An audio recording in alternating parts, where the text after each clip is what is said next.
Honestly, at this point, my friends, I think that the country of Haiti is basically doomed. At the time that I'm making this, in December of 2025, Haitian gangs are continuing to take over the country, and intervention efforts on behalf of Kenya have so far been unsuccessful. Just this past week, at the time that I'm making this, heavily armed gangs would attack Haiti's central region over the beginning of December of 2025, killing men, women, and children, as the gangs would go and set fire to homes and force survivors to flee into the darkness of the night.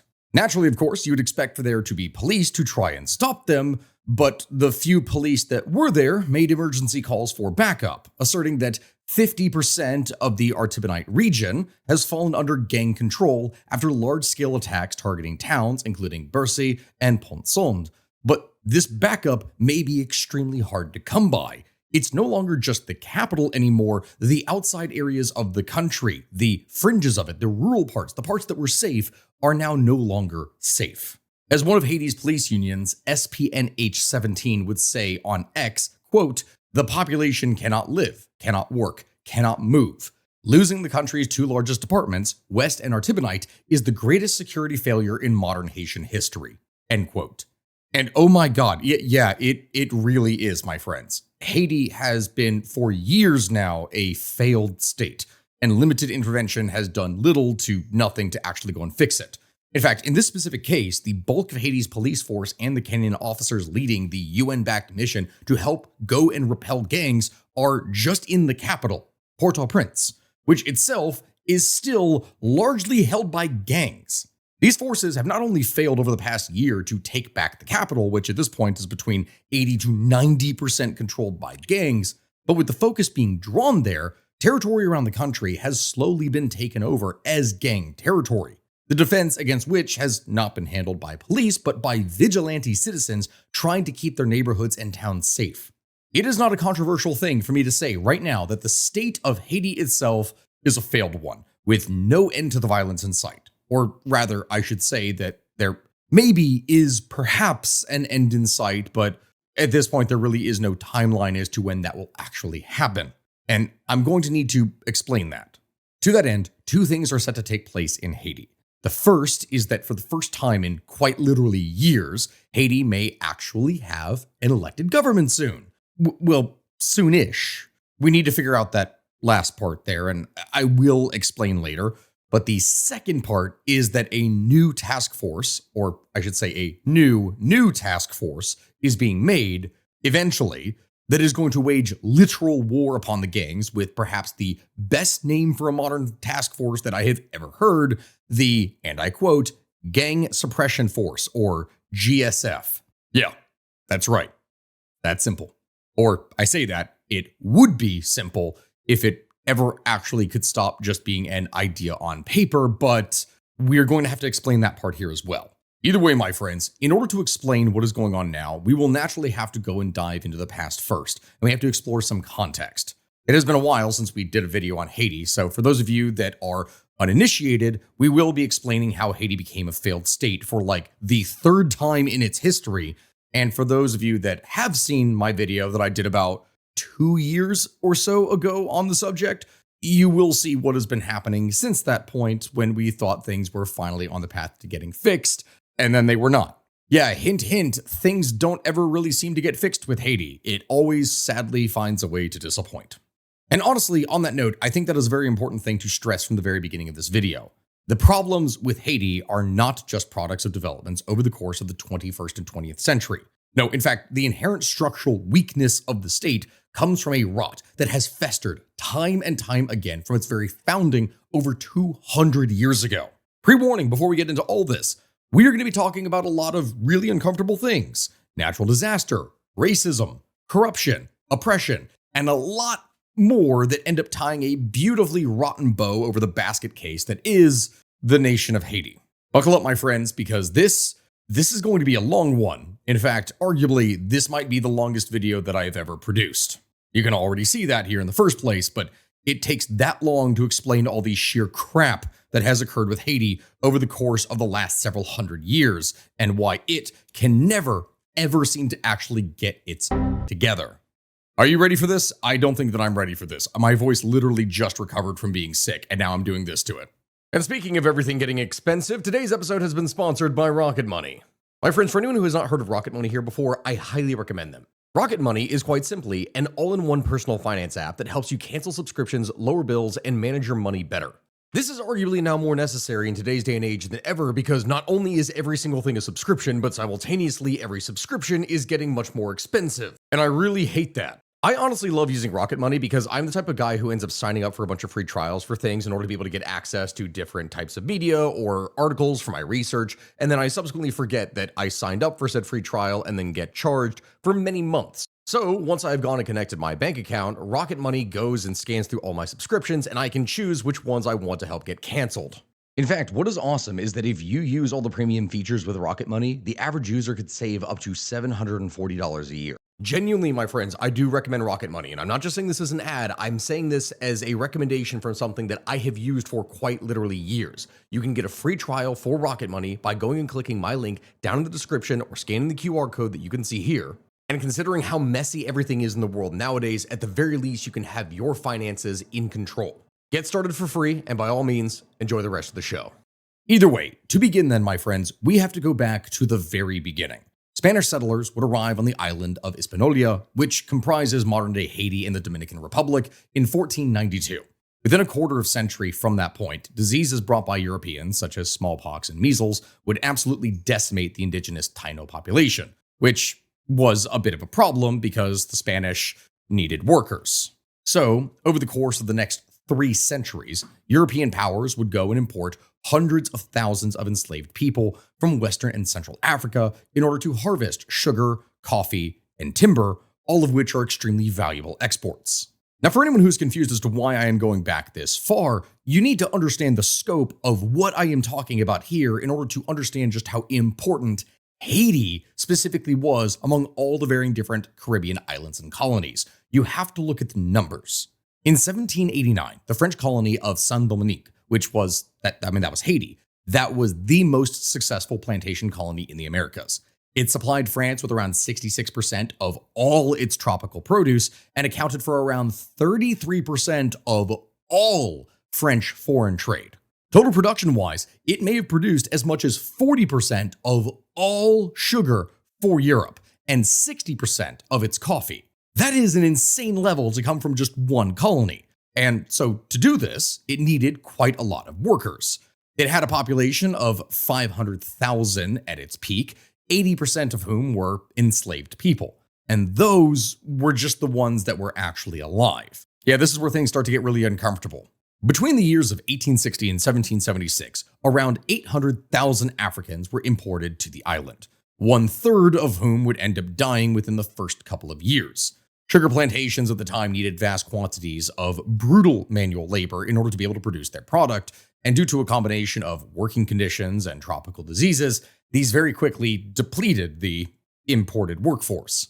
In contrast to the vast quantities of enslaved Africans, the colony was home to only around 30,000 white European people and roughly a similar number of affranchis, which is a group of free individuals composed mainly of mixed race people, meaning the rate of enslaved to free was almost like 10 to 1. And if you look at things by race, where it looks at white people, that is more like 20 to 1. That is a huge difference. And the number disparity meant that the plantation owners were always on the lookout for any hint of rebellion, and they would brutally oppress their slaves to try and mitigate this possibility. Even the slightest hint of dissatisfaction could result in mass reprisals against slaves, which, as you could probably expect, would create quite a lot of anger that would eventually come boiling out by the time of the French Revolution, when that broke out and things got really awkward and really uncomfortable really fast. What do you think, Moonbeam? Does that make you uncomfortable? No, you enjoy suffering. Also, before we go any further, I know that I'm going into quite a bit of detail about the past 200 years ago, and for a lot of people, this may seem like I'm going back too far, but you need to understand just how incredibly crucial all of this is in relation to why Haiti of today is so incredibly broken. The Haitian Revolution would be the first time the country would break, but past that point, it would never really heal, and it would just continue to break more and more and more after that. To sum it up quickly though, inspired by the French Revolution's ideals of liberty, equality, and fraternity, The enslaved population would rise up in rebellion in 1791, and what would follow would be a very complex, brutal 13-year war, which involved pretty much everyone. You had the French, you had the Spanish, you had British forces, you had internal fights that were occurring between different factions of revolutionaries. It was an absolute mess. Key figures like Toussaint Louverture, who was a brilliant general and former slave, as well as Jean-Jacques Dessalines, would fight not just for freedom from slavery, but for control of the entire island. The war was exceptionally destructive, leading to the deaths of hundreds of thousands of people and the complete ruin of the plantation system, the irrigation canals, and the capital city. To give you an idea of just how bad this destruction was, in what was previously the world's most productive colony, like the most productive on Earth, production of the four most valuable crops would decline by more than 97%. Coffee would decline by 97.2%, sugar by 98.8%, cotton by 99.3%, and indigo by 99.5%. Which, yes, that is bad, of course. Bad being a severe understatement. But one would normally expect that, all right, after the war, when everything was over, things would pick back up, right? Not really. The short of things is that the Haitians would eventually win their independence in the first successful slave revolution in the Western Hemisphere, which was big, yes. But it also brought the entire plantation economy to a halt, and it's possible that up to 60% of the population that had lived in Saint-Domingue in 1789 would die in the 6 years between 1790 and 1796. We don't really know the specifics here, but it was bad and everything was pretty much destroyed. In this dire situation, Toussaint Louverture, hero of the revolution and leader of the Haitians, believed that in order to save the country, he had to bring back the plantation production system and its exports in order to be able to preserve freedom and autonomy. He would take drastic measures in order to rebuild the economy, even forcing former slaves who had been working on the plantations before back onto them, the ones that he had literally just freed them from. As you can probably expect, naturally, people were very unhappy with this, and they wanted their own land as small farmers. However, Toussaint Louverture would not allow that and would use his authority to put people back to work. And I know for the lot of you that are looking at me right now being like, why the hell would he do this? Well, working on plantations under duress may have seemed like slavery, which it basically was, yes, but Toussaint insisted that these sacrifices were necessary to preserve liberty rather than to destroy it. As for why that is the case, Toussaint refused to break up plantations because he knew that small scattered landholders would not be able to implement the plantation economy. Sugar and coffee exports, like it or not, they were required to fill the state's coffers in order to be able to buy weapons, pay the army, and generally return the colony to its pre-revolutionary state of splendor. They didn't have any money or any infrastructure after the war, so they had to do something. He believed that plantations were necessary in order to maintain a higher standard of living. Without a plantation economy, there would be no wealth to maintain said army, and this was necessary in order to be able to preserve their freedom because the European colonial powers wanted this colony back. If they had regressed to a subsistence economy, the state would have been unable to defend itself from any enemies that wanted to take it over. But I guess, in the end, that didn't really matter. Because after going and declaring independence, things were about to get extremely dark, extremely fast. And I mean that in two ways. I am referring to both the people, as the population itself would be overwhelmingly majority darker, and also from that note, it gets very unpleasant and bad very fast. You see, the successor of Louverture, Jean-Jacques Dessalines, would take a French flag and cut out the white third of the flag, which symbolized the destruction and removal of whiteness in Haiti. He then put the blue and the red pieces back together in order to create the Haitian flag. Subsequently, he removed whiteness from Haiti literally. Because following independence, Dessalines' forces would massacre the remaining white residents of Haiti, which created a horrible first impression for the new nation. He would round up all the remaining French citizens, all from Haiti, and had them slaughtered. Even the ones that actually supported him during the war and had helped him would be marched out and executed, either cut down or hung in the streets. Men, women, children, it did not matter. Again, I need to clarify, This happened to everyone, regardless of if they had fought against the revolution or if they had actually supported the revolution and fought on the front lines with them.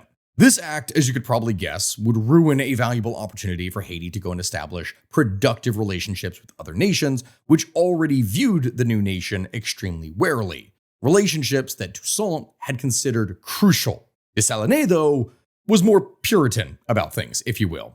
And so due to these hostilities, the major world powers would refuse to officially recognize the new nation. Haiti could not establish diplomatic relations with other nations.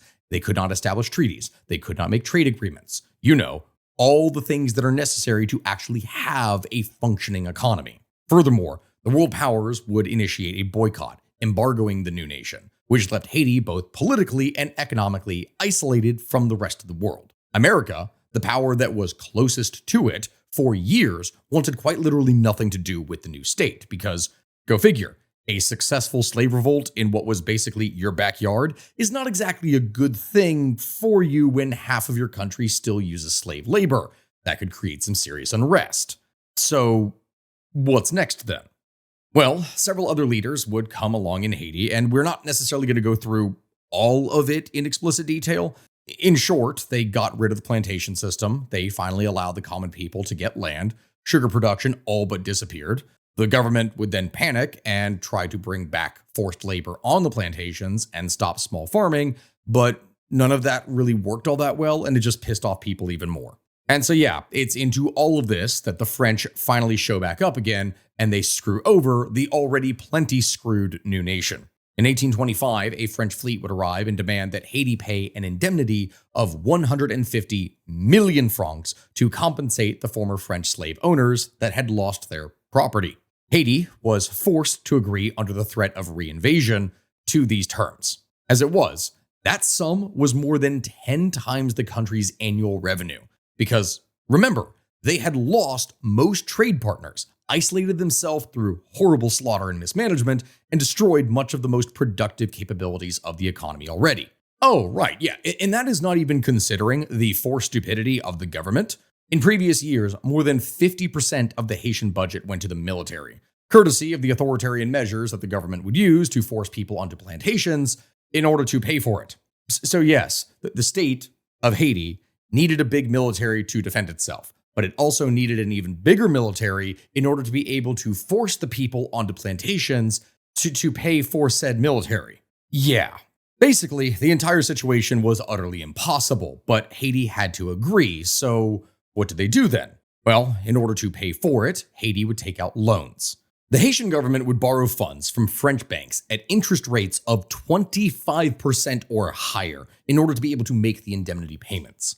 Thus, for over a century, virtually all of Haitian tax revenue, over 80% of it in fact, went to servicing this debt, leaving nothing for schools, roads, hospitals, or industry. All of it was just sucked away. This was a system of economic vampirism that would suck the life out of the new nation to such a degree that even the French eventually realized that, okay, they're not going to be able to get that amount of money out of it. So around a decade later, with Haiti largely broke, the French and Haitian governments would renegotiate the indemnity down to 60 million francs in 1838. But even this debt would strap Haiti far beyond her means. And historians now estimate the size of that indemnity as being the equivalent of around 21 billion US dollars today, which, funnily enough, in this year, 2025, or I should say until this year, 2025, the total GDP of the country of Haiti was still well below that total amount. Haiti's GDP in 2023 was only around $19.5 billion. And the only reason that it is now, according to some statistics, around $25 billion or so, is because of large-scale aid by foreign powers that have pushed a bunch of money into the system. But that's not real economic growth, and its actual economy has been shrinking, so yeah, it's not pretty. It's definitely not pretty. Spoiler alert for anyone who is watching this. Yeah, you now know how the situation is never really going to get all that much better. But anyway, this would go on not for a few years as initially anticipated. I think the original value that the French government thought was like, oh yes, they'll be able to pay this off over the course of 10 years. No, it went on for over 100 years, being only paid off finally in 1947. You need to understand, that is over 100 years of lost development, lost progress, lost investment, lost everything. And if anyone is familiar with how compound interest works, the dividends that one would have gotten from being able to actually invest in your own country are incredibly valuable. Haiti had none of this. The state from the very beginning was broken, politically, economically, socially, and it wasn't going to get much better with time. At many times, it would arguably get much worse. Going through all of that, in 1843, a revolt would overthrow the government of Haiti and would establish a brief parliamentary rule under the Constitution of 1843, which, okay, that's something, but this was not going to last, and more revolts would soon break out, causing the country to descend into chaos, with a series of short-ruling presidents until March 1847, when General Faustin Soluque, Soluque, this guy's name, I'm going to put it up here. My editor is going to have a field day with this. Anyway, General Faustin was a former slave who had fought in the rebellion of 1791, and he is the guy who would end up becoming president. Then, in 1849, taking advantage of the fact that he was actually pretty popular, President Faustin would go and proclaim himself as Emperor Faustin I. Yeah, Haiti became an empire somehow. His iron rule would succeed in uniting Haiti for a brief time, but this would come to an abrupt end in 1859 when he was deposed by General Fabre Geffrard. Now, Geffrard's military government would hold office until 1867, and he would encourage a successful policy of national reconciliation after the disaster of the previous several regimes. In 1860, he even reached an agreement with the Vatican, reintroducing official Roman Catholic institutions, including schools, to the nation, which, oh dear God, it needed, meaning finally an education system was able to come into play. In 1867, an attempt was made to establish a constitutional government, but successive presidents, Sylvain Salnave and Nisage Saget, were all overthrown in 1869 and 1874, respectively. So it didn't really work out. A more workable constitution was introduced under Michel Domingue in 1874, which was something, and it actually was something. This would lead to a long period of democratic peace and development for Haiti, which, oh dear God, it needed this desperately. This point right now is arguably the high point of the 1800s here, my friends. Constitutional government would go and restore the faith of the Haitian people in legal institutions during this time. The development of industrial sugar and rum industries near Port-au-Prince would actually make Haiti, for a while, have an economy that was growing. The country would see a modicum of prosperity develop, which is great, yes, but this period of relative stability and prosperity would end in 1911, when revolution would break out once again, and the country, once again, would slip back into chaos and debt. So would end basically the last reprieve that Haiti would have for the next century. That sounds ominous, doesn't it? It sounds really bad. Unfortunately, it's also extremely accurate. From 1911 to 1915, there were a whopping 6 different presidents, each of whom was either killed in office or forced into exile. The revolutionary armies were formed by Caicos, which were peasant brigands from the mountains of the north along the Dominican border who would be enlisted by rival political factions with promises of money to be paid after a successful revolution and an opportunity to plunder. Basically, it worked like this. Let's say you had 5 different politicians, each of which were vying for political office. Each one of those 5 politicians would go and basically bribe, or if they didn't have the immediate money, promise a bribe to a bandit group to support them. Said bandit group would come down from the mountains, terrorize the supporters of his opposition, and from that point, if he managed to get into power, he would then basically give those bandits either free reign of an area, pay them a bribe outright from now his newly corrupt opportunities that he had to earn money in office, or something of the sort. This would lead to basically small-scale little gang civil wars across the country at any given point, and it is why, as new presidents would come into power, they were constantly being assassinated and driven out. It is absolutely crazy. And that, my friends, is when the United States comes back into the story. Interestingly enough, the United States had recognized Haiti only in 1862, this being when President Abraham Lincoln was championing emancipation at home and abroad. Subsequent US administrations would view Haiti through a mostly strategic lens, and certain events taking place at the beginning of the 20th century made politicians, strategically, very nervous. World War I. You see, President Woodrow Wilson of the United States feared that Germany might invade Haiti in order to be able to establish a military base there, which would threaten the Panama Canal. And yeah, this may sound far-fetched, but he did have a right to worry. There were a number of German settlers in Haiti who had actually financed the rampaging Caicos with loans that were never actually going to be able to be repaid. And some of them were begging Germany to come in and invade the country in order to go and restore order, which could potentially happen. Is it likely? Probably not, but there was a risk. And so the United States would go and use this instability as a pretext for invasion.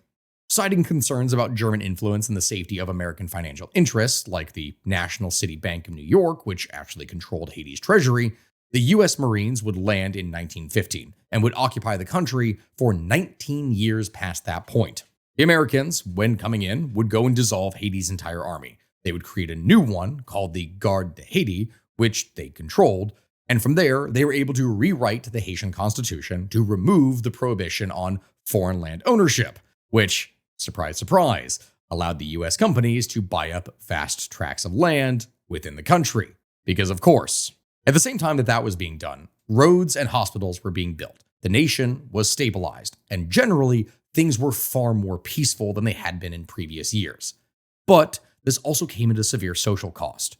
In addition to stabilizing the country, the US would also impose racial segregation, forced labor, and press censorships, and would depose presidents and legislatures that opposed the US presence. Some 15,000 Haitians were killed in rebellions against the US administration, the bloodiest of which would occur in 1919 and 1929. It wasn't simply peaceful. It was better than what it had been in previous years, but it wasn't ideal.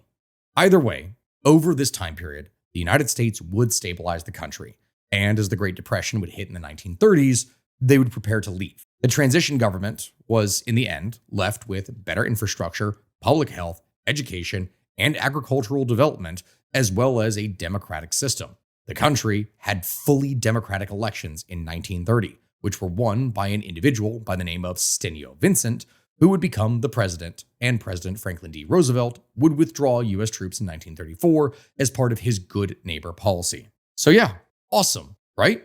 Surely, now Haiti was going to be fine, because everything was totally set up for them and fixed. It was going to be great. No, of course not. Why would you think that? This video would not be getting made otherwise. Haiti would always find a way to ruin itself again and again and fail. Just give it a few years, it's practically guaranteed. How does it happen in this case? Well, Vincent would take advantage of the stability to gain dictatorial power. He would go and expand his economic authority by referendum, and in 1935, he forced a new constitution through the legislature. This constitution gave him power to dissolve the legislature and reorganize the judiciary at will, as well as the power to appoint senators. He also, from there, would brutally oppress any political opposition. Haiti was quite literally back to square one almost immediately. And meanwhile, as all of this is going down, the Dominican Republic is also seeing some changes. Rafael Leonidas Trujillo, which that is a name in the first place, he would come to power in 1930 in the neighboring state of the Dominican Republic. In 1937, Trujillo would go and attack the border with Haiti, his forces then going and killing an estimated 20,000 Haitians. Now, this attack, Vincent, in his genius, would go and interpret as not an attack by a foreign power, but as an attempted coup against himself, somehow, internally. Not really sure why, but he would use this as an opportunity to purge the military of all officers that were suspected of disloyalty, and he would put loyalists in place. Fast forward a bit of time from that, and Lescott, who was Vincent's successor in 1941, he would essentially be more of the same.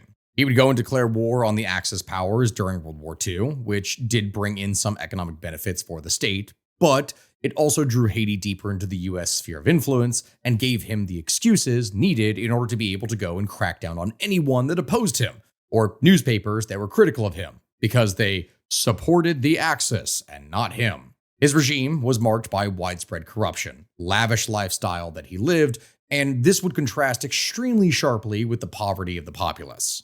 In general, despite his power, people were very unhappy with him. But in January of 1946, after he went and jailed editors of a Marxist newspaper, that would be the final straw. Protests would break out amongst government workers, teachers, and business owners.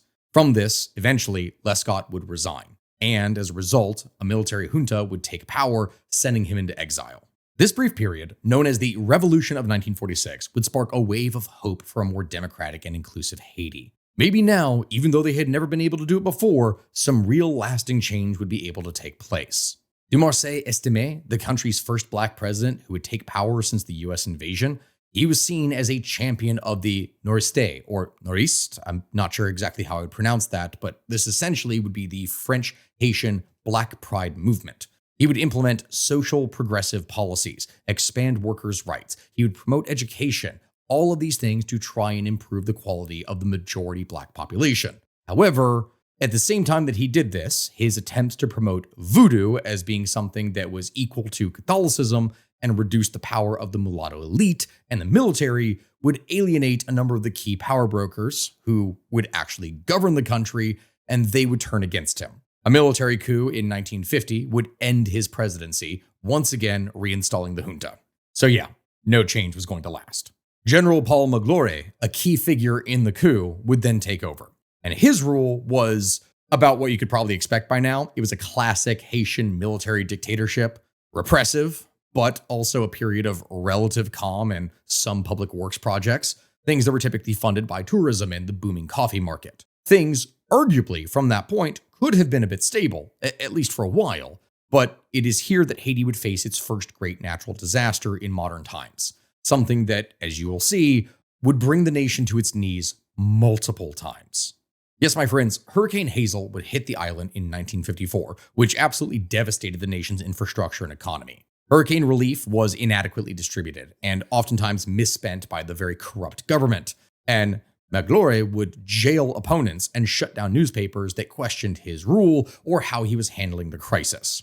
This really pissed people off, and after he refused to step down once his term was over, a general strike would shut down Port-au-Prince's economy, and as a result, Magloire would flee, leaving the government in a state of chaos. It was really an absolute mess. And this period of revolving door governments, military coups, populist movements, all of these things would leave Haiti deeply divided and politically exhausted, which would create the perfect conditions for a strongman who promised order and stability to come to power.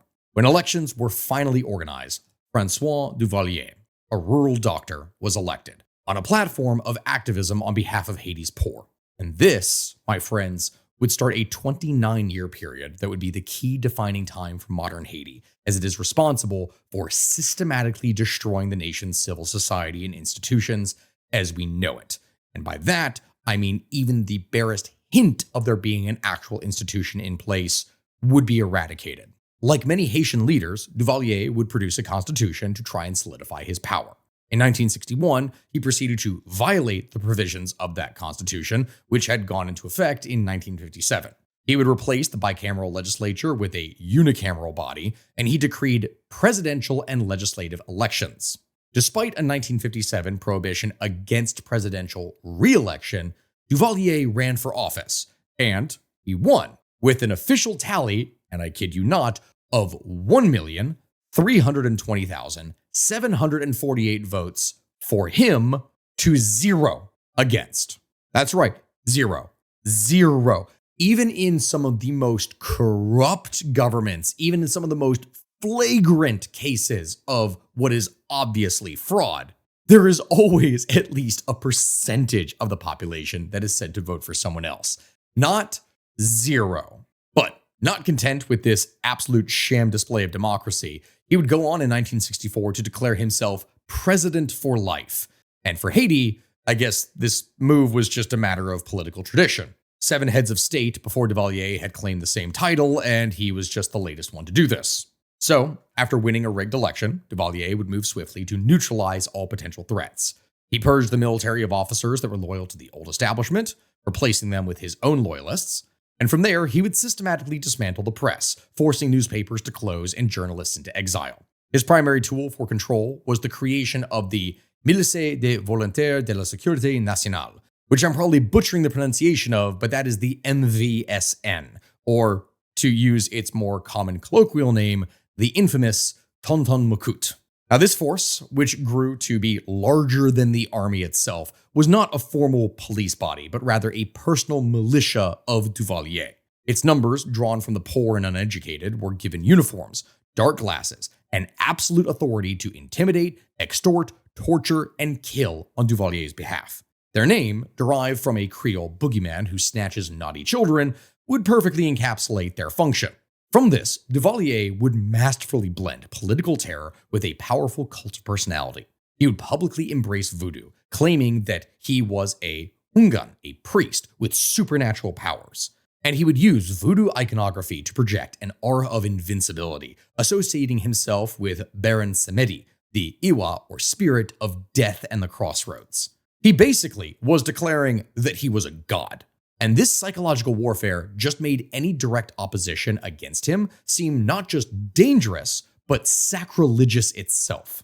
From here, you may wonder, okay, what exactly was the result of all of this? Well, Duvalier's rule was undoubtedly an economic, social, and political catastrophe. While he and the Tonton Macoute would enrich themselves through extortion and state theft, foreign aid would completely dry up as no one wanted to invest anything into Haiti, seeing what it was becoming. The brain drain was immense, as educated professionals, doctors, teachers, business owners, anyone who had any sense would flee the country, leaving a vacuum of expertise as the state ceased to be able to function. Infrastructure would crumble, literacy rates would plummet. By the end of his rule, Haiti was the poorest country in the Western Hemisphere, a status that it has never really been able to relinquish. Still, though, Duvalier could not last forever, and when he would go and die in 1971, he named his 19-year-old son, Jean-Claude, as his successor. The Constitution was amended, and the young, very unprepared baby Doc would go and assume the presidency. Now, did things go ahead and get better from there? No, of course not. Why would you think that? Well, I mean, I say that, but people did have some hope that things were going to be different. Initially, there did seem to be a sense of liberalization. The Tonton Macoute's public profile was reduced, and Baby Doc, under the influence of some of his more modern-minded advisors, would court foreign investment, especially from the United States. American factories would open up in Haiti, taking advantage of its cheap labor, and this period would see the emergence of a small, consumerist middle class in Port-au-Prince, which was something. But his liberalization was largely superficial. The core of the regime would remain unchanged. The Tonton Macoute, even though they were less visible, would continue to operate in the shadows. Real power was in fact held by Baby Doc's mother, Simone Ovide Duvalier, and his wife, Michelle Benet. The regime's corruption became so much more flagrant and extravagant. The Duvalier's family's lifestyle would include lavish parties, expensive cars, and foreign bank accounts, and all of this stood in stark contrast to the abject poverty of the vast majority of Haitians. To give you an idea of what it is that I'm talking about, much of the Duvalier's wealth, amounting to hundreds of millions of dollars over the years, came from the Régie du Tabac, or the Tobacco Administration, which was a tobacco monopoly that had been established by a previous ruler, Estime, which I explained earlier, and that would be expanded to include the proceeds of basically all government enterprises, and would serve as a slush fund for which there was never any balance sheet that was ever kept. So the money that went into it basically became the personal piggy bank of the Duvalier family. By the mid-1980s, the system was collapsing. The economy was in shambles, and international donors were growing extremely weary of the regime's corruption, as all money that was poured into it would simply disappear. The spark for revolution, though, that would come in 1985, with the murder of 3 schoolboys in the southern city of Moise. This was an act of brutality that would spark nationwide protests. And a détrucage, which again I'm probably butchering the pronunciation of, or little uprooting, would begin, with ordinary people going and attacking Macouts in the street and burning their homes down. In January of 1986, facing mass uprisings across the country and the loss of support from the United States, Jean-Claude Duvalier and his family would finally flee to France, ending 29 years of dynastic rule. Dear Lord, it is finally over. Or at least that part is. Things don't exactly get better from there, as I hope by now over the course of this video, you've seen. The reason for this is that the departure of the Duvaliers didn't immediately fix things. It created a power vacuum that Haiti simply could not fill, as remember, the majority of the actual educated elite that cared about the country had fled, leaving a lot of the corrupt, incompetent officials behind. And this would then lead to a cycle of hope and despair for the next 2 decades. The first few years were marked by a series of short-lived military regimes and provisional governments. The Tonton Macoute was officially disbanded, but its members would remain a potent force of violence in the form of gangs.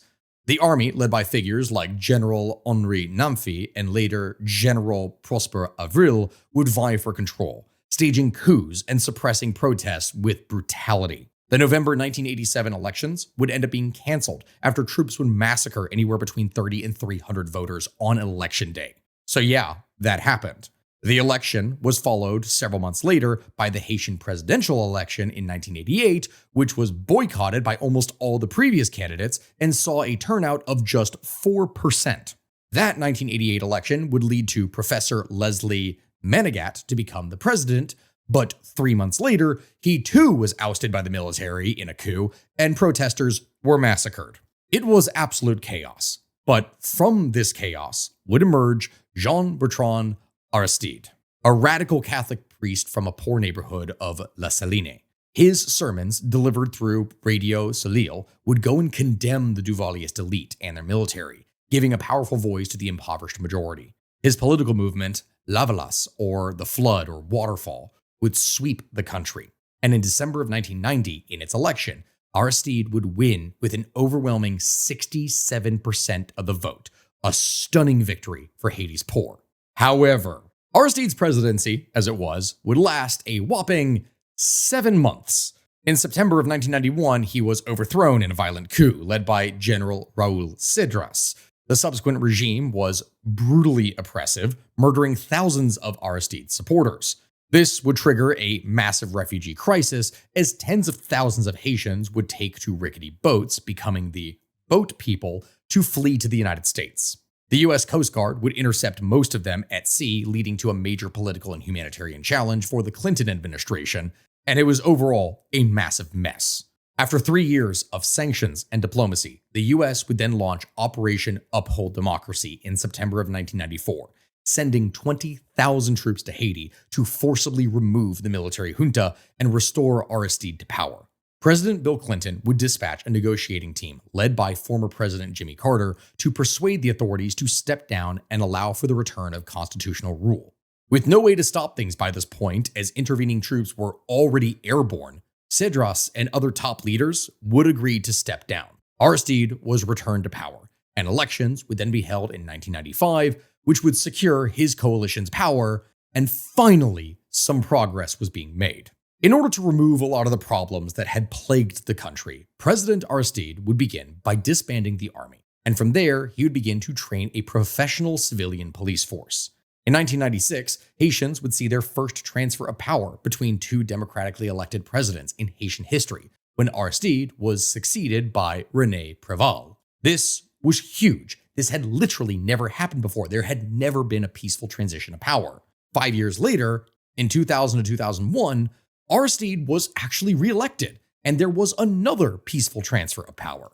But this time, things were a little bit more complicated, and yeah, it didn't turn out so well. See, the primary issue was the 2000 election, where Aristide's party won a landslide victory, but the Organization of American States, or OAS, would contest the results for several Senate seats, alleging manipulation. Due to the disputed legislative results, most opposition parties would boycott the presidential runoff, and Aristide would win the presidency again with 90% of the vote, but the actual turnout was pretty low.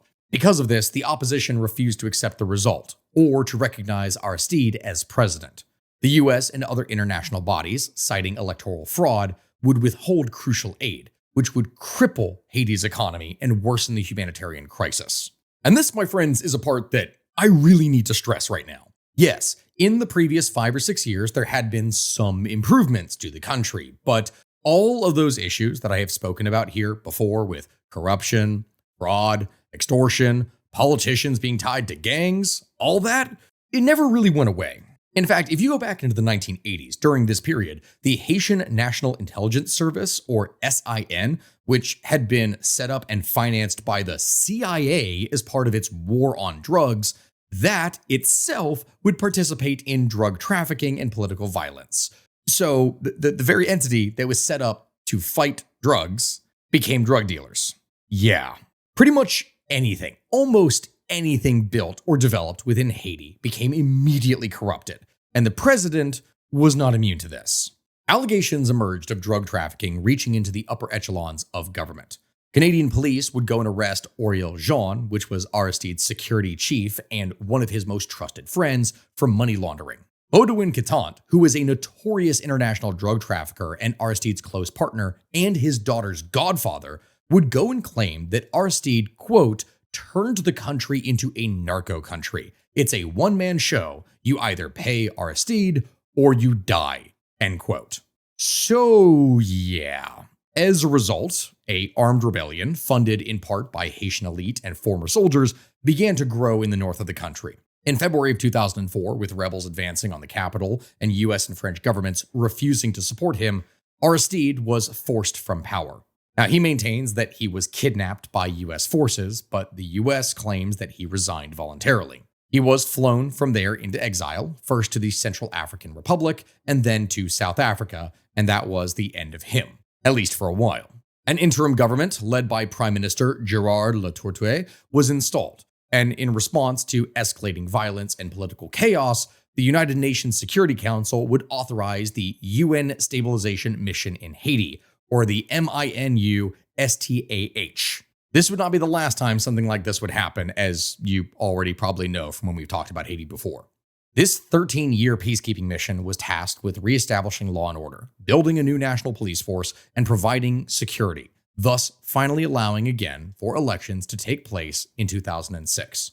And as a result of those elections, the parliament, which had not been fully functional since the collapse of the Aristide government in 2004, that was reestablished. And René Préval began his second 5-year term as president of Haiti. During his first 3 years in office, Préval would establish relative internal political stability, and he would oversee a period of economic growth despite several natural disasters that would drain the few resources the government had away.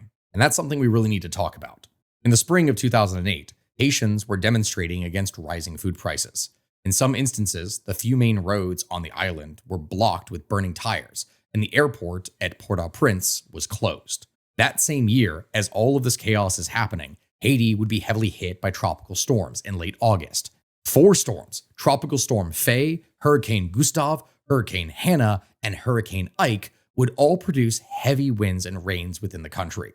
And this combined effect of wind and flooding would cause the destruction of not only infrastructure such as roads, bridges, and power lines, but also private residences, public buildings, hospitals, churches, schools, and so much more. The disasters would result in 548 people being wounded, 793 dead, 310 reported missing, and around 27,000 homes being destroyed, with 84,000 partially being damaged. In total, 800,000 people and 165,000 families were directly affected. It really was terrible. And a post-disaster needs assessment, or PDNA, was undertaken to identify immediate needs for rehabilitation and reconstruction, and develop a detailed work program. Total damages and losses due to the disaster were estimated to be around $897 million, which is the equivalent of over 14% of Haiti's entire GDP. Some later estimates would even put losses at up to 25% of Haiti's GDP, which was terrible. But if you think that is bad, well, it's Haiti, so it's only going to get worse. On the 12th of January 2010, Port-au-Prince, Haiti would suffer a devastating earthquake with a 7.0 magnitude, which, according to the Haitian government, had a death toll estimate of over 300,000 people. Even non-Haitian sources would put the numbers at anywhere between 50,000 to 220,000. From this, aftershocks would follow, including a 5.9 magnitude one and another 5.5. The capital city of Port-au-Prince was effectively leveled to the ground. 1 million Haitians were left homeless, and hundreds of thousands of people would starve. The earthquake would cause massive devastation, with most buildings crumbling. The enormous death toll made it necessary to bury the dead in mass graves, and access to clean water and sanitation, or lack thereof, were severely compromised, which in turn led to a serious outbreak of cholera affecting over 6% of the population, causing even further loss of thousands of more lives. It was a nightmare, and all told, the quake would cause anywhere between $7 to $14 billion worth of damage, at a time where, remember, Haiti's entire GDP was just under $12 billion, meaning, at the maximum estimate, it did more damage than 120% of the total economy, the total GDP of the state. The country was effectively, economically, politically, and socially leveled to the frickin' ground. From this, the international response was immense and immediate, with over $13 billion in public and private aid being pledged. However, the reconstruction effort was widely seen as a catastrophic failure for several key reasons. First, the vast majority of aid money was channeled through international non-governmental organizations, or NGOs. UN agencies and private contractors would effectively bypass the already weak Haitian government. This would further erode the state's capacity and authority, creating what critics would call a republic of NGOs, which was accountable to foreign donors, not the Haitian people or government. Now, of course, it makes sense that when you would have a lot of foreign money pouring in, it is the foreign powers that control it, and considering the sheer corruption problem within Haiti, it may be in some cases better that the Haitian government doesn't control it. But that also, again, is an issue. Haitian civil society and the government had little to no say in how the reconstruction funds were spent. Plans that were focused on foreign-led top-down solutions like export-oriented assembly zones rather than rebuilding local infrastructure or supporting agriculture made people unhappy. And again, all of this is not even mentioning the sheer amount of corruption. A significant portion of the aid ended up being consumed by administrative overhead, high salaries for foreign consultants, or was simply lost to the natural, horrible corruption of the Haitian state. Promised rebuilding of homes and infrastructure never materialized for a lot of Haitians, who ended up in informal tent camps that persisted for years. Politically, the country was adrift. President René Préval's term was extended in the quake's aftermath because you can't really have an election then, but his government was seen as largely ineffective. What would then follow was the 2010 to 2011 presidential election, which was marred by fraud allegations and international interference. As a result of this, it would lead to the victory of the popular musician Michel "Sweet Mickey" Martelly. And now, Martelly's presidency from 2011 to 2016 was not a great one necessarily, or I should say it was kind of mixed. It was defined by political gridlock, constant clashes with parliament, and a failure to organize timely elections, which would leave the country without a functioning legislature for much of his term. But again, his image was a complicated one. Because yes, on one hand, he and his associates were accused of being involved in massive amounts of money laundering schemes and other various crime, resulting in countless demonstrations, of which, on many occasions, would become violent. Many would criticize him for the slow progression of reconstruction that would follow the recent quake, or for taking credit for projects that were started not by him, but by previous administrators. But, at the same time, under his administration, he was fairly productive. The majority of those that were left homeless following the quake were given new housing over his term. He offered free education programs to large portions of the Haitian youth, as well as an income program for Haitian mothers and students. The administration would launch a massive reconstruction program involving government buildings, public places, and parks. In addition, he would strive to bring back the tourist industry that Haiti had once had in an effort to infuse money into the economy. But also, corruption, kind of a common thing at this point with Haiti, that was ever present. At the same time, his policies would stall amidst frequent clashes with Parliament. In fact, after being unable to agree to a date for the general election for Parliament, it would expire in January of 2015, as the terms of most of its members would end.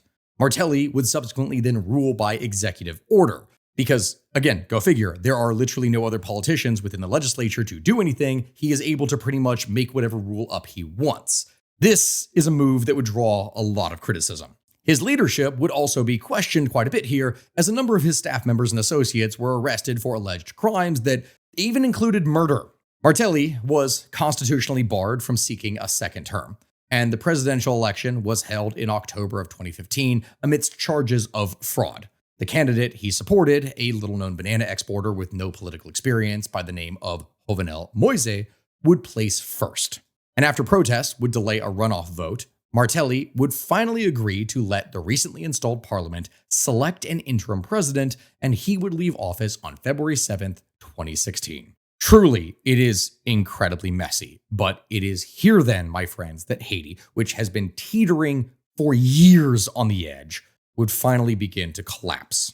Haiti was effectively cast into a political vacuum in 2016 when fraud allegations against Martelli's successor, Ariel Henry, would postpone Moise's official election until early 2017. Electoral turnout was problematically low at less than 22%, but Moise was sworn in nonetheless on the 7th of February 2017. Now, such limited representation and the question of presidential term length would feed into rumbling public unrest that would come back to bite him later. But I'm going to need to explain that part. You see, Haitian presidents typically govern for 5-year terms, and because Moise's elected predecessor, Michel Martelly, had stepped down in 2016, many Haitians perceived his term to rightfully end in February of 2021. But the new president insisted that no, his term would actually finish in February 2022, 5 years after his swearing in. This disagreement, combined with terrible corruption and violence, would lead to a lot of problems. Yes, Moise's administration was immediately dogged by massive protests over his alleged involvement in the embezzlement of over $2 billion from Venezuela's Petrocarib oil program. These funds were supposed to be used for social programs and infrastructure, but instead they vanished, enriching a network of politicians and businessmen. Then, after failing to hold legislative elections, just like his predecessor, the terms of the entire parliament of Haiti would expire in January of 2020. And so from that point on, Moise would rule by decree, consolidating power and alienating even his former allies while being accused of forming armed gangs in order to suppress any political dissent. Moise's popularity would deteriorate even further still following the unconstitutional appointment of Dr. Ariel Henry as prime minister, who was never backed nor formally ratified by the Haitian National Assembly because, again, it had expired. It no longer existed in any functional capacity. He just appointed what and who he will. When you go and combine all of this with COVID-19 shutting down the world economically for several years, again, right when Haiti needs that the least, and you have a massive pile of crap on your hands. And then Moise was assassinated, and all that crap hit the fan.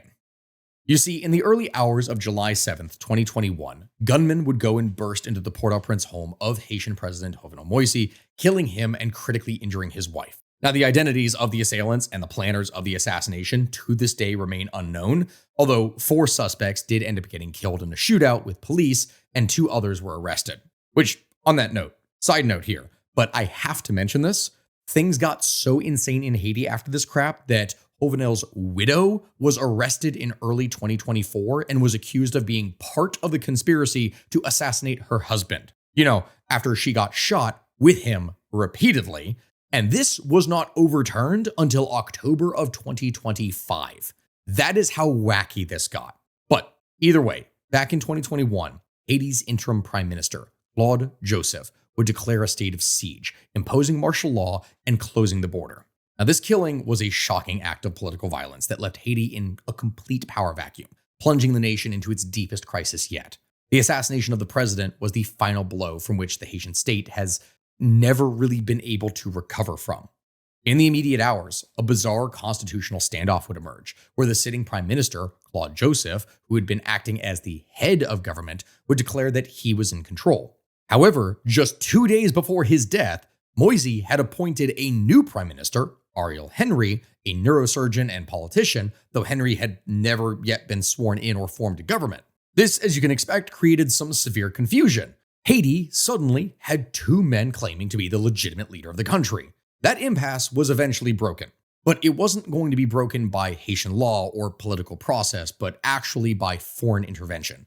A group of foreign ambassadors in Port-au-Prince, known as the Core Group, which included representatives from the US, France, Canada, Germany, Brazil, Spain, the EU, and the OAS, would all issue a statement backing Ariel Henry. They saw him as a more palatable, technocratic figure who could potentially unite the fractured political landscape. And so, under immense international pressure, Claude Joseph would acquiesce and he would step aside.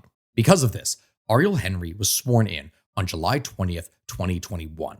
But his ascension to power was something that was viewed by a vast swath of the Haitian population as nothing more than a foreign-backed coup. He had never been elected to any office, and his mandate was derived solely from a deceased president and the endorsement of foreign powers. This fundamental lack of legitimacy would cripple his ability to govern from day one. And as if to compound this horror, on August 14th, 2021, a 7.2 magnitude earthquake would strike the Tiburon Peninsula in southwestern Haiti, killing over 2,000 people and destroying more than 137,000 homes, devastating the city of Escayes. The already anemic Haitian state was completely overwhelmed. It had no money in the first place, but it was forced to divert its meager resources and the world's attention away from the political crisis that was unfolding in Port-au-Prince. The government effectively had nothing left to actually govern. And so what would follow would be a complete collapse in any real authority. While Henry struggled to form a cabinet, gangs would begin to consolidate their power. The most formidable figure among these was Jimmy Barbecue Chézer, a former elite police officer who now led the G9 Family and Allies Federation. Chézer, a charismatic and ruthless leader, would unite several of the largest gangs in Port-au-Prince under his command. He would present himself not as a gang leader, but a revolutionary figure that was fighting against a corrupt mulatto elite, a message that would resonate in a number of impoverished neighborhoods that he controlled. The G9 would systematically expand their territory, taking over the main roads, including the critical highway that connected Port-au-Prince to the south, and would impose taxes on all goods and people moving through said areas. It was an extortion racket, but it was only going to get worse. The single most devastating event of Henry's presidency would occur in September of 2022, after the government would announce that it was going to cut fuel subsidies, which was a requirement from international lenders like the IMF because the state literally could not pay for anything in the first place and was sliding further and further into debt. The G9 would respond by seizing and blockading the main Veru fuel terminal.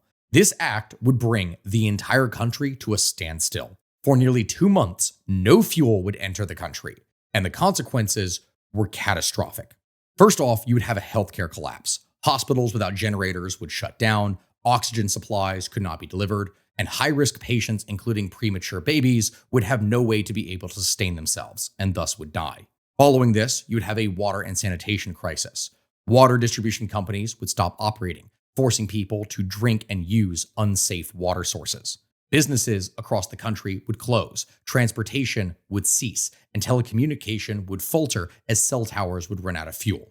From all of this, you would see cholera return. In October of 2022, just as the blockade began, cholera would reemerge for the first time in 3 years, spreading rapidly due to the lack of clean water and functional hospitals, killing thousands upon thousands of people. And in response to all this, Henry's government could basically do nothing. It was completely ineffective. He ruled by decree, as there was no elected parliaments. Their term had expired in 2020, remember, and there were no mayors. There were no officials that could actually do anything. He would repeatedly promise to hold elections, but the security situation made a national vote basically impossible. His government was accused of making deals with certain gangs in order to maintain a kind of semblance of order, further eroding his credibility. And with time, over the course of 2 years, the capital would come to be dominated by gangs, with 80% of it being controlled by gangs in early 2024. But wait, it gets worse. In late February of 2024, the gangs would launch their most ambitious and coordinated offensive yet. This was no longer just about turf wars, this was a direct attempt to overthrow the government. Led by Chézer's G9 and the new Vive Ensemble, or Live Together alliance of rival gangs, they simultaneously would attack police stations, the international airport, and the national penitentiary, freeing over 4,000 inmates from it, including many other prominent gang leaders. The violence would force the closure of the Toussaint Louverture International Airport, effectively cutting off Haiti from the outside world, as this was the only international airport that it had. Gangs would attack the upscale neighborhoods of Pétionville and Le Boule, once considered safe havens for the elite and NGOs. Really, the only safe places in the country. The Haitian police, which were severely underfunded, demoralized, and oftentimes outgunned, would collapse in the face of the assault. The country was not just paralyzed at this point, it outright collapsed. While the capital was under siege, Ariel Henry was on a trip to Kenya trying to finalize the agreement for a long-delayed Multinational Security Support, or MSS mission. This was supposed to bring over 2,500 Kenyan police officers over to Haiti in order to try and stabilize the situation. But there had been many delays.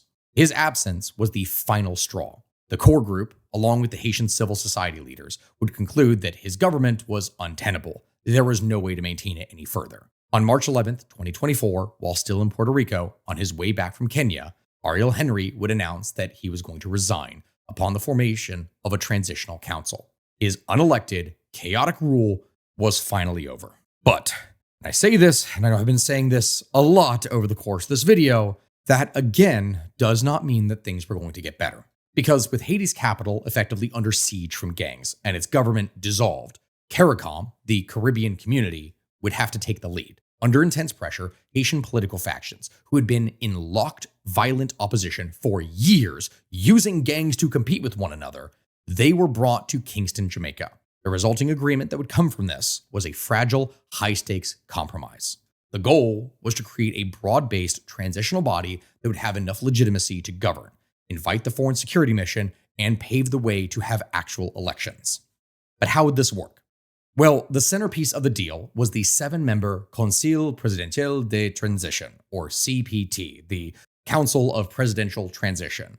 This structure was a masterclass in political engineering that was designed to prevent any one faction from dominating and creating another strongman. It had 7 seats with specific allocations, 2 for the coalition of the late presidential, Jovenel Moise, including his party, the PHTK, 2 for the broader opposition and civil society bloc, including 1 seat specifically for the Fanmi Lavalas party of former President Jean-Bertrand Aristide, 1 for the private sector, 1 for Haiti's civil society sector, and 1 for the December 21st Accord Coalition. Now, with so many different voices, you would expect that any votes would be hard. And yes, this is true, but the way that it would work is that to force a consensus, you didn't need unanimous votes. A majority plus 1 vote was required for any major decisions, like appointing a prime minister. 2 additional non-voting members were also added to represent civil society, bringing the total number of people in the room to 9, but it was only those 7 that were actually voting. Now, theoretically, because it did not need unanimous voting, as I said, this council should have been able to do something. But from its very inception, the CPT was plagued by problems. Its members were political rivals with deep-seated mistrust. Some themselves were tainted by allegations of corruption and ties to, again, the very gangs that the new government was supposed to fight. Its legitimacy was immediately questioned by a youth-led protest movement, and some civil society groups who saw it as a deal made by the same corrupt elite that had ruined the country in the first place. And really, Council's actions didn't help it all that much there. What I mean is that the CPT's first major act of choosing a prime minister was a complete debacle. Its initial consensus choice, the former Prime Minister Laurent Lamothe, was rejected due to his past and international sanctions. After weeks of public infighting that exposed the council's dysfunction, they finally would settle on Dr. Gary Colonial. And now Colonial was a well-regarded technocrat, a physician, and a former UN official. And he was a brief prime minister under President Martelly in 2013, who was seen as a neutral figure that was acceptable to both Haitians and the international community. He would be sworn in early June of 2024, and this was at least some good news, because finally there was a sense of hope.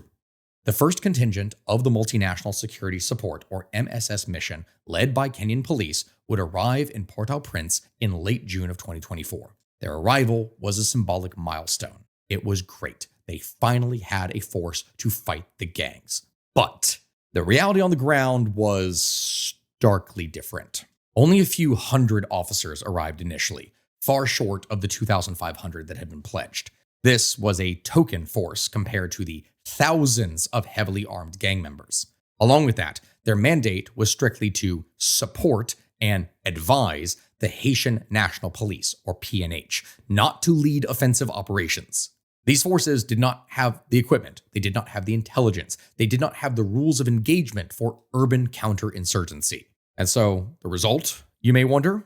Well, the MSS's initial impact was to secure a small green zone around the airport, the National Palace, and key diplomatic residences.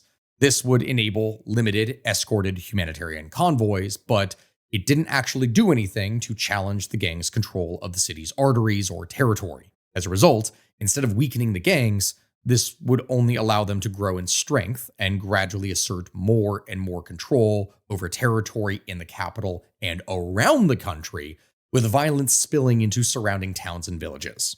They couldn't really do anything. And as this was happening, the council became paralyzed by the same infighting that had plagued its formation. Disputes over budget, over the appointment of other ministers, over strategy for dealing with the gangs, all would bring the government to a standstill. Its credibility was further damaged by accusations that some members were still using their positions for personal enrichment and were still engaged in back-channel negotiations with gang leaders. And while the politicians were deadlocked, the humanitarian crisis would deepen into a nightmare. At this time, the UN estimates that over 700,000 to 1.4 million people have been internally displaced, with many living in squalid, overcrowded camps in schools and public squares with no sanitation or security. The UN's Integrated Food Security Phase Classification, or IPC, would report that over half the population, more than 6 million people, faced acute food insecurity, with large areas in a state of famine-like conditions. Cholera, which had reemerged in 2022, has continued to spread unchecked in areas without clean water or functioning clinics. And in this misery, human rights groups have documented a systematic use of sexual violence by gangs as a weapon of war in order to terrorize and control populations, with victims as young as 10 years old. It is not an exaggeration, my friends, to say that many parts of Haiti are basically hell on earth, and it was only going to get worse over the course of 2025. Since the deployment of the Kenya-led force, at least 4,000 people have been killed due to gang violence between January and September of this year, 2025 alone. And the number since then is a lot more, according to the latest quarterly report from the BINUH, the UN's office in Haiti. Armed groups have continued to expand to larger areas of the country. Over 1.5 million people are now displaced, and more than half of the population of nearly 12 million people face acute food insecurity. In early October of 2025, Stéphane Dujarric, the spokesperson for the UN Secretary General, would tell the press that 6,450 cases of gender-based violence had been registered between January and August of this year, half of them being of the very adult variety, if you will. In 75% of these cases, gangs were the perpetrators, and displaced people made up 70% of the survivors. Compounding the situation, humanitarian assistance is struggling to reach those in need, as aid barriers grow to be essentially insurmountable. Jean-Marc Biquet, the head of the Médecins Sans Frontières, or MSF in Haiti, which is an organization that has been repeatedly targeted by gangs, would say, and I quote, "Working conditions are becoming increasingly difficult, especially with the fear that has taken hold in the humanitarian sector since a gang kidnapped UNICEF workers in July. Everyone is reluctant to travel to dangerous areas," end quote. And that is just it, my friends. It really is that bad. And in this climate of failure and misery, the world has largely been unable to do anything to stop it until now. Well, I say now. Nothing has, technically speaking, happened yet. Like, it's crazy. It really is. It is just really that bad, my friends. And in this climate of failure and misery, the world has largely been able to do anything to stop it until now. Well, I say until now. Nothing has, technically speaking, happened yet at the time that I'm making this video, but developments have been taking place, and there is some tentative hope. In September of 2025, the UN Security Council would approve a new security mission in Haiti, emboldened with a stronger mandate to tackle gang violence. Replacing the expired Kenya-led Multinational Security Support MSS mission, the new Gang Suppression Force, or GSF, will operate with an explicit mandate to control criminal gangs and restore public safety and stability to Haiti, with the capacity to conduct military and intelligence-led operations. Compared to its predecessor, the GSF is a larger mission with a more offensive mandate and is set to last an initial period of 1 year once it starts. Now, my friends, this force is set to be big. Not just a couple hundred officers like it was in the beginning with the MSS, but we are talking about 5,500. And what is fascinating is that the strongest commitments during a conference in December 9th, 2025 in New York appear to have come from African governments. Chad has apparently offered 1,500 soldiers, and additional commitments have come from Sierra Leone, Burkina Faso, and Gambia in West Africa, as well as Burundi in East Central Africa. Some South Asian nations like Bangladesh and Sri Lanka would also step up. Both previously had contributed troops to Haiti under the UN stabilization mission that had lasted from 2004 to 2017. While Sri Lanka offered to send a combat unit, Bangladesh, which once had an all-female police unit in Haiti, said that its 1,500 commitment would include help to secure Haiti's land and sea borders. In a press statement on Wednesday, December 10th, 2025, the Office of Haiti's Prime Minister would say that a meeting brought together partner countries around a common goal: to provide a decisive, robust response to the violence that threatens Haiti's sovereignty and future, saying, and I quote, "Participants unanimously reaffirmed that the mission remains essential to restore the legitimate authority of the state, secure the territory, and create the necessary conditions for a sustainable return to constitutional order. This international engagement, encouraged by the active coordination of the United States and Canada, testifies to the recognition of the urgency and existential nature of the Haitian security crisis, as well as the shared confidence in the Haitian government's roadmap." End quote. Now, I gotta say this, I do not necessarily know about the whole confidence in Haiti's government roadmap, which that's not exactly something that has really worked out well here in the past, as you've learned over the course of this video, but still, there is something to be optimistic for with such a large force, and it most certainly needs to come as soon as possible. Because even at the time that I am making this right now, more and more stories are coming out about the violence within the capital and around it. Dozens of people in Haiti's capital this past week were killed in a clash between a powerful gang coalition and a group of armed men that apparently had broken away from it, with 10 children being among the victims only this past week. Among those killed was Didi, one of the highest-ranking gang members that operates in the Bel Air slum of Port-au-Prince. He had his head straight up cut off, while powerful gang leaders Campus Sanan, a former police officer, was injured, according to the Committee for Peace and Development. Now, it wasn't immediately clear how seriously Sanan was injured, though many worry that the attack is just the beginning of even more violence taking place. Because before it, Sanan and his gang were part of the Vivre Ensemble coalition, which the US has designated as a foreign terrorist organization. And oh boy, are they certainly terrorizing. So far, in just the past week, human rights groups have counted at least 49 people getting killed in the violence, being burned and mutilated since Monday, December 8th. Among those are 19 gang members, 10 children that were recruited by gangs, and a man in his 60s who got struck by a stray bullet. Not only did this happen, but 19 women whose partners were gang members were also executed by the Cratch Diff gang as they sought medical attention for their men at a clinic. The number of people killed is only expected to rise since the attack is ongoing, and really, no authorities or human rights groups have been able to access the area to do anything. In a recent report, the United Nations would note that Sanan, the injured gang leader, has, quote, played a significant role in the consolidation of gang power in Port-au-Prince, particularly through his involvement in the Vivre Ensemble Alliance, which has launched coordinated attacks to expand gang-controlled territories, end quote. These attacks, as it is, my friends, are expected to further destabilize Haiti as it prepares for general elections, which are supposed to take place this next year, with the country's transitional government supposed to step down in early February. But of course, we're talking about this right now. Who can really say at this point what is actually going to happen? Will the GSF actually be able to come to fruition and succeed? Will it just be more of the same, as we have seen over the course of this entire video? Will the Haitian government even be able to have elections, as 90% of the capital is still controlled by gangs and completely ungovernable? Really, only time will tell. But you can bet that once something does happen, for better or worse, we are going to be there to tell you the story of exactly how it happened. But with that, my friends, this very long video has come to an end. We are going to finish things off here today, and you'll have to wait till next time, once there's an update, for us to go into things further. Thank you, my friends, for watching. I really do appreciate it. My voice is starting to go. I literally just recovered this.